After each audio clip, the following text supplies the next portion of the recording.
악인의 죄가 그의 마음 속으로 이르기를 그의 눈에는 하나님을 두려워하는 빛이 없다 하니.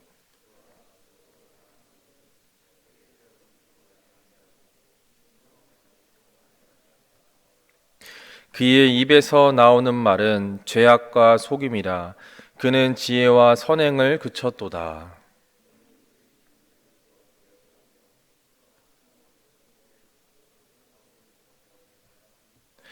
여호와여, 주의 인자하심이 하늘에 있고 주의 진실하심이 공중에 사무쳤으며.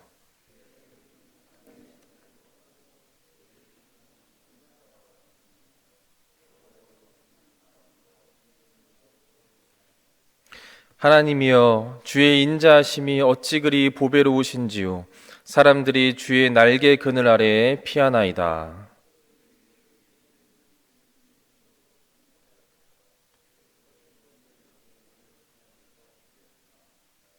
진실로 생명의 원천이 주께 있사오니 주의 빛 안에서 우리가 빛을 보리이다.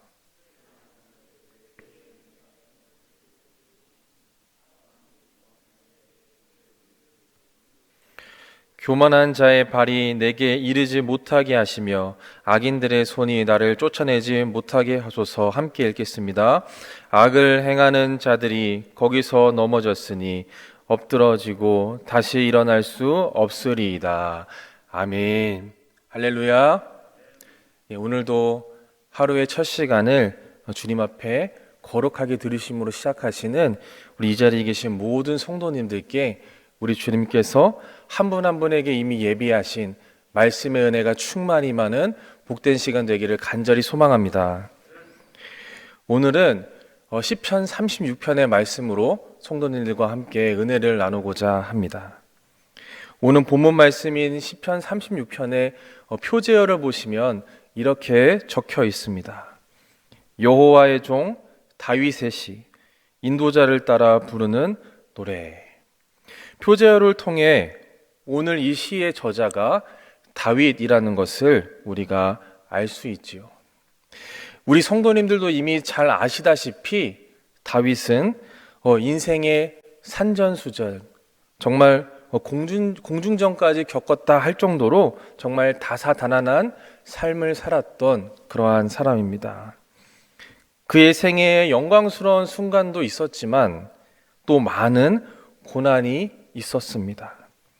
그는 목숨을 걸고 수많은 전쟁을 치렀으며 자신을 죽이려는 악인들로부터 생명의 위협을 받기도 했습니다. 하지만 그럴 때마다 나를 보호하시는 하나님, 인자와 자비를 베푸시는 은혜의 하나님을 다윗은 경험했습니다.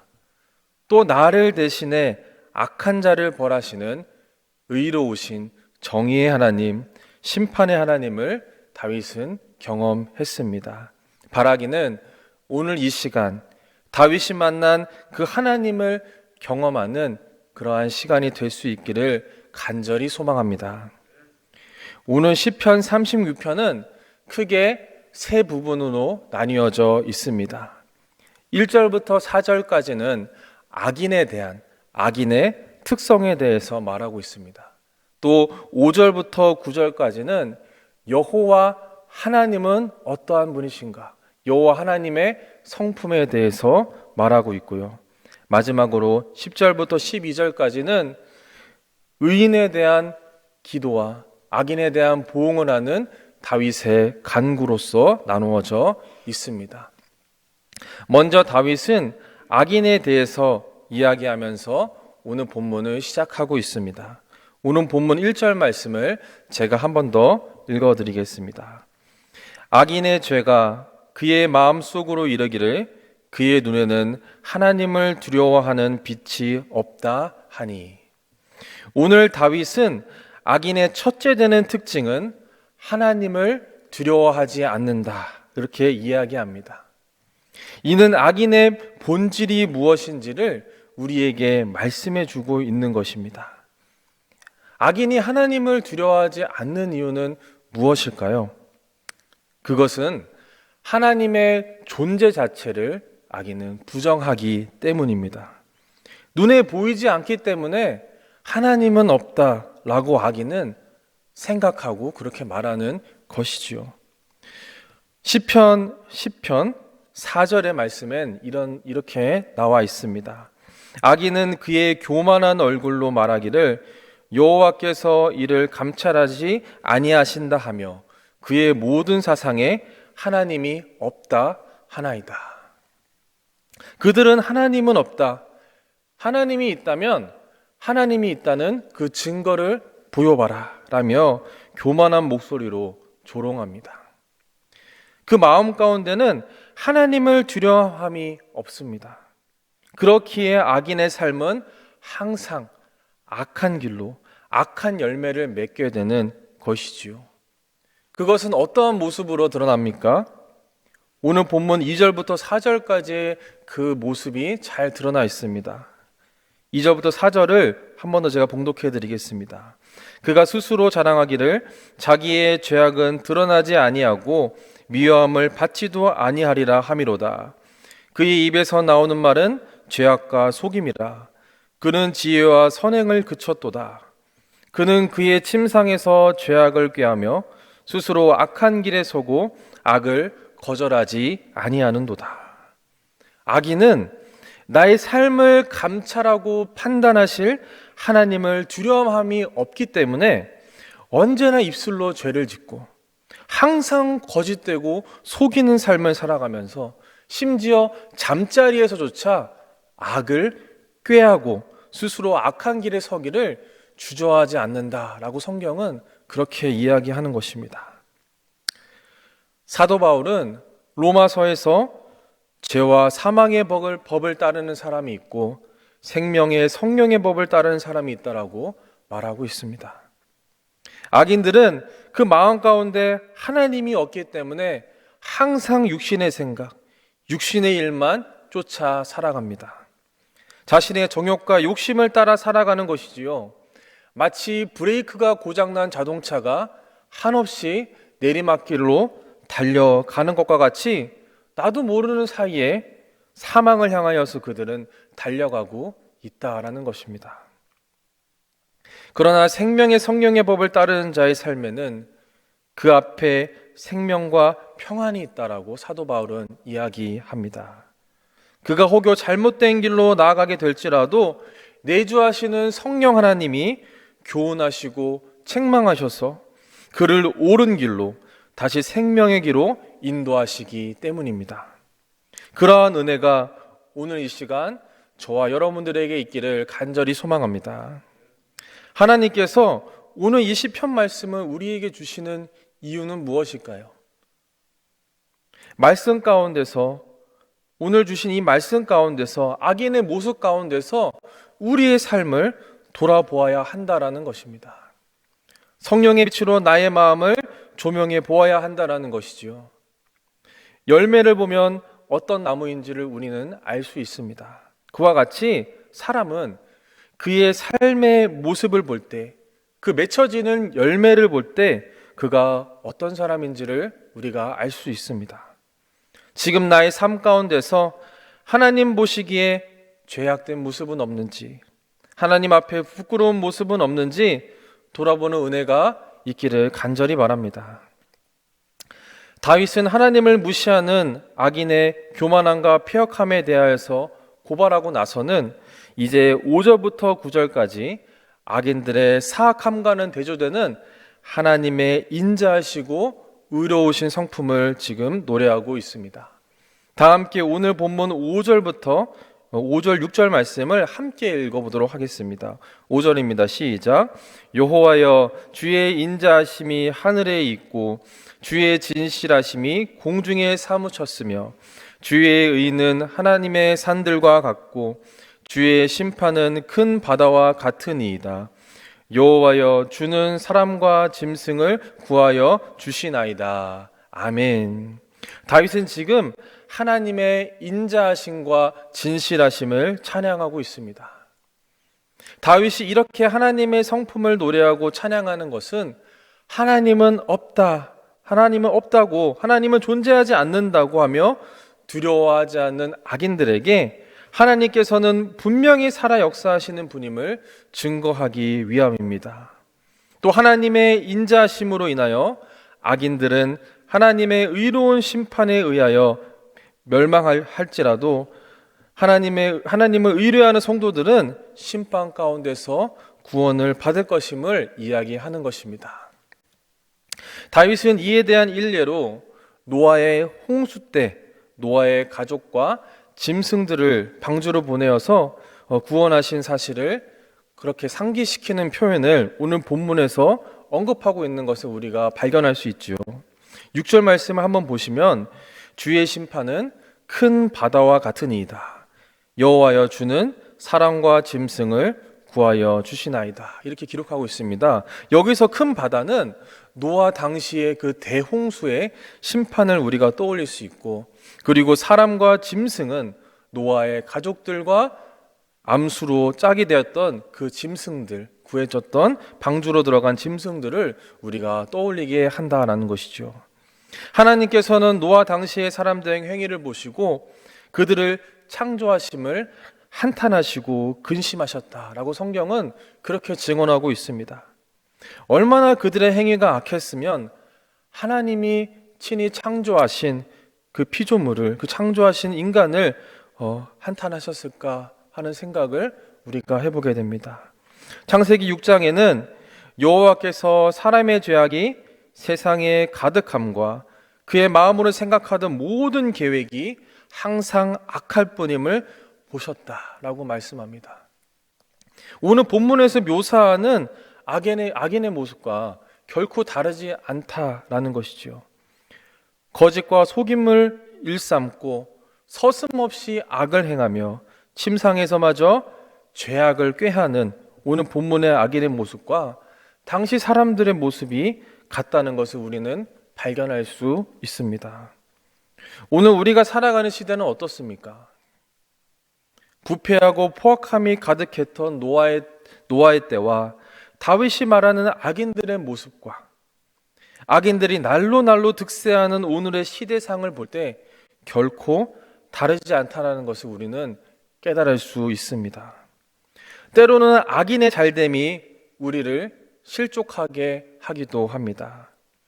다윗과 솔로몬 시대에 찬양으로 봉사했던 찬양 봉사자였던 아삽이 있습니다. 아삽은 그의 시편 73편에서 이렇게 말하고 있습니다.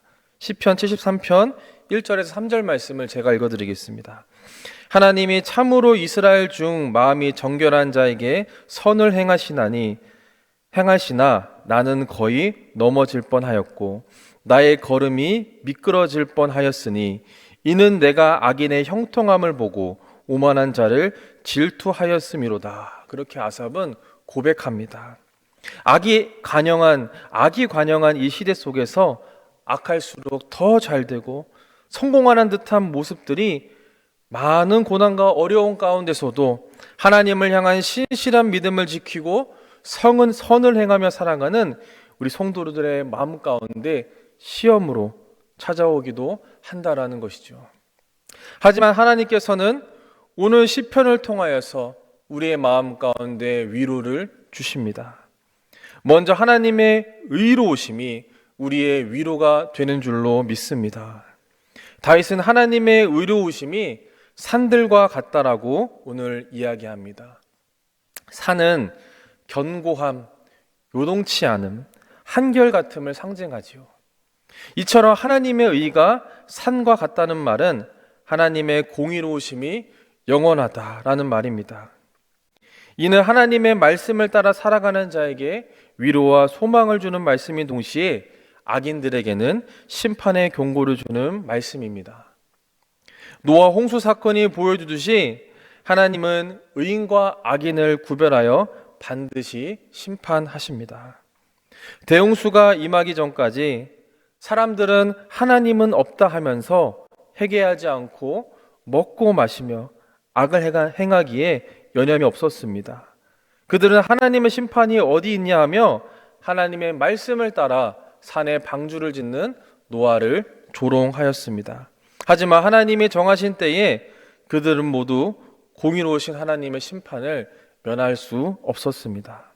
사랑하는 성도 여러분, 악인들은 하나님의 심판이 없다는 착각 속에 살아갑니다. 하지만 하나님은 선악간에 반드시 심판하시는 분이심을 믿을 수 있기를 바랍니다. 여기서 우리가 반드시 기억해야 할 중요한 것은 하나님이 심판의 주권자다라는 것입니다. 다윗은 악인을 하나님이 심판하여 주실 것을 오늘 요청하고 있습니다. 오늘 본문 10절에서 12절을 보시면 주께서 의인들에게 인자를 베풀어 주실 것과 악인들에 대해서 보응해 주실 것을 오늘 강구하는 것을 우리가 볼 수 있습니다. 다윗은 심판의 주권이 나에게 없고 하나님께 있다는 것을 알고 있었습니다. 이를 잘 알 수 있는 사건이 바로 엔게디 광야에서 바울이 사울의 옷자락을 잘랐던 그 사건입니다. 사울로부터 생명의 위협을 느낀 다윗은 도망자의 신세가 되었지요. 그리고 엔게디 광야까지 다윗을 죽이기 위해서 쫓아온 사울이 잠시 동굴에 머물러 뒤를 보게 되었을 때에 다윗에게 절묘의 조로한 기회가 찾아왔습니다. 자신을 해하려는 악인을 심판할 수 있는 조로의 찬스였죠. 하지만 다윗은 하나님이 기름 부어 세운 왕을 내가 어찌 치겠는가 하면서 사울을 죽이지 않고 그의 옷자락만 잘랐다라는 것입니다. 다윗은 하나님이 심판의 주권자가 되심을 믿었기에 그를 살려 주었던 것입니다. 사랑하는 성도 여러분, 내가 판단하고 정죄하는 것이 아니라 하나님께 온전히 맡겨드릴 수 있는 우리가 될 수 있기를 간절히 바랍니다. 우리가 할 것은 하나님께서 당신의 의로우심을, 공의로우심을 드러내 보이실 것을 간절히 기도로 간구해야 될 줄로 믿습니다. 이 사실을 온전히 믿으심으로 여전히 죄악이 가득한 이 세상 가운데 온전히 하나님의 뜻대로 살아가는 저와 여러분이 될 수 있기를 간절히 소망합니다. 또한 하나님의 인자하심과 진실하심이 우리의 위로가 되는 줄로 믿습니다. 본문 5절에서 말하고 있는 인자하심은 히브리어 원어로 하스테카이고 진실하시는 에무나테카라고 하는데, 이는 자기 백성을 향하신 하나님의 언약적 사랑을 말하는 것입니다. 하나님께서는 한 번 택하여 언약을 맺고 자기 백성으로 삼은 자에 대해서는 그들의 행위와 관계없이 한결같이 그들을 지켜주시고 돌보시고 인도하시고 구원하시는 분이심을 말하는 것입니다. 다윗은 이러한 하나님의 영원하신 사랑과 한이 없으신 오래 참으심을 주의 인자하심이 하늘에 있고 주의 진실하심이 공중에 사무쳤다라고 지금 고백하고 있는 것입니다. 하나님께서는 이스라엘 백성들을 향하여서 당신의 인자하심과 진실하심이 얼마나 크신지를 몸소 증명해 보이셨습니다. 하나님은 애굽에서 노예 생활하는 이스라엘 민족을 당신의 백성으로 택하시고 그들을 크신 권능으로 구원해 주셨습니다. 그리고 시내산에서 그들과 언약을 맺으시고 정식으로 당신의 백성으로 삼아 주셨지요. 그런데 이스라엘 백성들의 삶은 여러분 어떠했습니까? 광야 생활을 하는 동안 잦은 원망과 불평의 말로 하나님의 마음을 아프시게 하는가 하면 우상을 숭배함으로 하나님을 배신하고 하나님의 말씀을 거역하기를 밥 먹듯이 했습니다. 이쯤 되면 하나님이 아무리 사랑이 크신 분이라 해도 그들을 버리실만 하다 보입니다. 하지만 주님은 결코 그들을 버리지 않으셨습니다. 하나님은 그들을 징계는 하셨을지언정 결코 버리지 않으셨습니다. 그리고 마침내 그 민족으로 하여금 약속하신 가나안 땅을 차지하게 하셨다라는 것입니다. 이처럼 하나님께서는 자기 백성을 향한 끝없는 인자하심과 진실하심을 몸소 보여주셨습니다. 그 하나님의 인자하심과 진실하심이 오늘 우리에게도 동일하게 주께서 베풀어 주시기를 간절히 소망합니다. 그 믿음을 가지고 살아가는 자에게 하나님께서는 당신의 축복과 구원을 베풀어 주신다라고 성경은 오늘 말합니다.